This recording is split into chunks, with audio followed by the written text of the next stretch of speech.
तर दंगलीमध्ये सामान्य माणूस भरडला जातो असं अमोल मिटकरी यांनी म्हटलं। दंगल पेटवणारे लोक आणि त्यांची मुलं एसी मध्ये बसतात असं मिटकरी म्हणाले। नागपूर हिंसाचारात दोषी असलेल्यांवर कठोर कारवाई झाली पाहिजे अशी मागणी देखील अमोल मिटकरींनी केली आहे।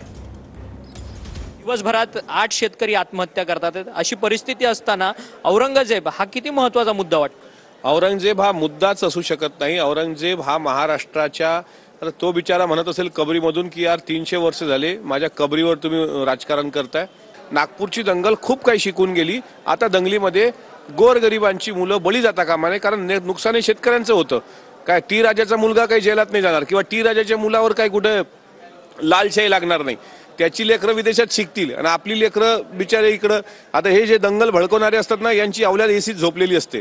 पण जी लोक, म्हणजे तो शेख, तुम्ही काय नाव घेतलं, हा फहीम शेख, तो असेल त्याची अवलाद मस्त घरात झोपलेली असेल। पण सर्वसामान्य मुसलमान तुम्ही रस्त्यावर उतरला, इकडून अल्लाहू अकबर म्हटलं का तिकडून हर हर महादेव होतं। आणि हर हर महादेव अल्लाहू अकबर मध्ये मग जो भाईचारानं राहिलेला मुसलमान आहे तो एकामेकावर तलवारी काढतो। आणि हे महाराष्ट्राला परवडणारं नाही आणि महाराष्ट्राला शोभणारं पण। संतोष कदमसह अक्षय मंकणी, TV9 मराठी, मुंबई।